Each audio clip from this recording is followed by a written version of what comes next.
Surprise, surprise, in a new poll, only about a third of young adults say they are proud to be an American. Now, most seem to be embarrassed or even dislike their own country. Maybe they should try living in some third world country or visit a communist nation to see how they like that.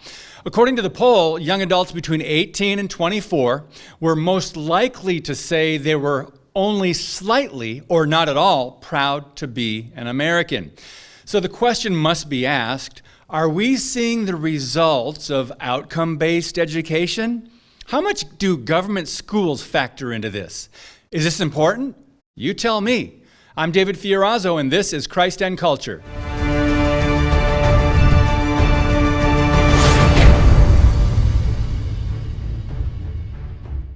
Well, the good news is 86% of senior citizens, those over 65, are most proud of their country, as well as 75% of those between 45 and 64. The bad news is young adults with anti-American attitudes are in the majority now in the workforce, corporations, public schools, government, and the big tech media conglomerate. One exception is Owen Strahan, a professor of theology and a young adult himself, who is a voice of truth among his peers, many of whom have fallen for lies. He recently pointed out the hypocrisy of young people today who enjoy the blessings and freedoms of living in America while endlessly dumping on the country. Strahan states, "Young Christian, if you've been told that loving Christ and being thankful for your country can't coexist, you've been misled. Loving your country is a form of neighbor love. Many American Christians know America is far from perfect and it isn't our true home, yet we love it."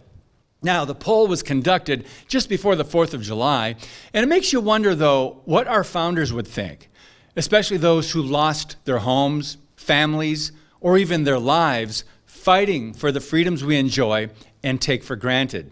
We should also have that kind of resolve to maintain our liberties and religious freedom, like so many of them did in 1776 when they signed the Declaration of Independence.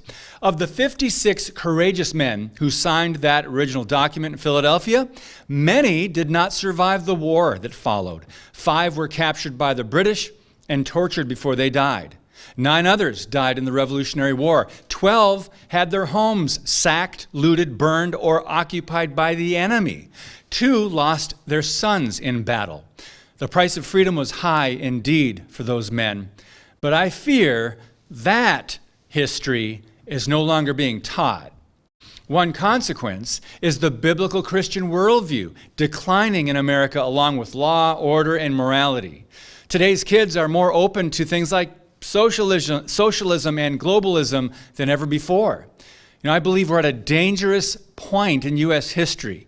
We've seen the rotten fruit over a half century of children being taught there is no God, truth changes and so can gender, and the country is systemically racist and therefore evil. Founder of Exodus Mandate and chairman of PublicSchoolExit.com, Lieutenant Colonel Ray Moore insists it's time to pull our kids out of the public schools.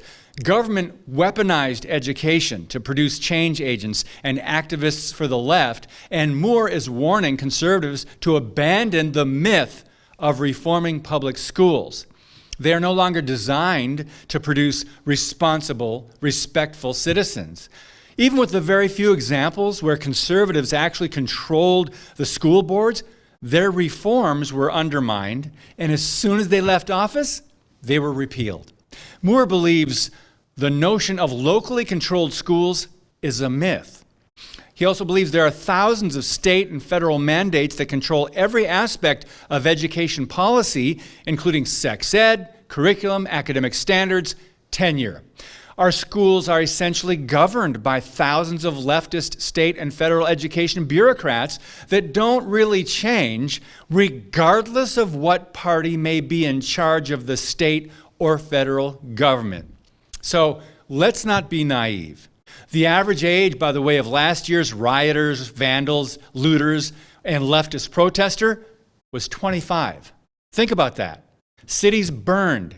Historic statues were destroyed or removed, and lawlessness was encouraged in America. Oh, but it was for a good cause. Now, we've not only forgotten the living God that shed his grace on this nation, but we've also forgotten our true history. Now, it makes you wonder if this was all somehow by design. I think we've heard that before. School children should also be taught that the horrific truth and the dangers of communism as well as Marxism. My question is it too late? I think so, but I hope I'm wrong. President Ronald Reagan was concerned about this in the 1980s, and he said children must be taught at home and in school what America is and how special freedom is. Reagan said, if we forget what we did, we won't know who we are. I'm warning of an eradication of the American memory that could result ultimately in an erosion of the American spirit. Let's start with some basics. More attention to American history. He's right. Your move, Christian parents and concerned citizens in the land of the free. God bless you and keep speaking the truth about things that matter.